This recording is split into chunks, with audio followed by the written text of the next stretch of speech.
നമ്മളെല്ലാവരും തന്നെ ജീവിതത്തിൽ ഈ 4 സോണുകളിലൂടെ കടന്നു പോകും. ഒന്നാമത്തെ സോൺ കംഫർട്ട് സോൺ, രണ്ടാമത്തെ സോൺ ഫിയർ സോൺ, മൂന്നാമത്തെ സോൺ ലേണിംഗ് സോൺ, നാലാമത്തെ സോൺ ഗ്രോത്ത് സോൺ. കംഫർട്ട് സോണിൽ എല്ലാം എളുപ്പമായിരിക്കും, സുരക്ഷിതമായിരിക്കും, പക്ഷേ നമുക്ക് വളർച്ച ഉണ്ടാവില്ല. രണ്ടാമത്തെ സോണാണ് ഫിയർ സോൺ.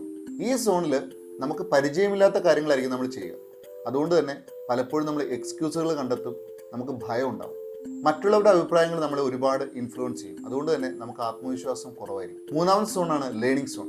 ഈ ലേണിംഗ് സോണിൽ നമുക്ക് എല്ലാത്തിനും സൊല്യൂഷൻ ഉണ്ടാവും. കാരണം നമ്മൾ ഓരോ സമയത്തും പുതിയ പുതിയ സ്കിൽ സെറ്റുകൾ നേടിക്കൊണ്ടേയിരിക്കും, പുതിയ പുതിയ കാര്യങ്ങൾ പഠിച്ചുകൊണ്ടേയിരിക്കും. നാലാമത്തെ സോണാണ് ഗ്രോത്ത് സോൺ. ഇവിടെയാണ് പലപ്പോഴും നമ്മുടെ പർപ്പസ് ഓഫ് ലൈഫ് നമ്മൾ മീറ്റ് ചെയ്യുന്നത്. ഇവിടെയാണ് പലപ്പോഴും നമ്മുടെ സ്വപ്നങ്ങൾ യാഥാർത്ഥ്യമാകുന്നത്. അതായത് നമുക്ക് ഒരു ഉയർച്ച ഉണ്ടാകുന്ന സ്ഥലം. പക്ഷേ ഇവിടെ പുതിയ ലക്ഷ്യങ്ങളൊന്നും നമ്മൾ സെറ്റ് ചെയ്യുന്നില്ല എന്നുണ്ടെങ്കിൽ നമ്മൾ അവിടെ സെറ്റാവും, നമ്മൾ തിരിച്ച് കംഫർട്ട് സോണിലേക്ക് പോകും. അതുകൊണ്ട് തന്നെ പുതിയ പുതിയ ലക്ഷ്യങ്ങൾ എപ്പോഴും നമ്മൾ ക്രിയേറ്റ് ചെയ്തുകൊണ്ടേയിരിക്കണം. ഇനി നിങ്ങൾ ചിന്തിക്കേണ്ടത് നിങ്ങൾ ഇതിൽ ഏത് സോണിലാണെന്നുള്ളതാണ്. എല്ലാവർക്കും ശുഭദിനം. Thank you so much.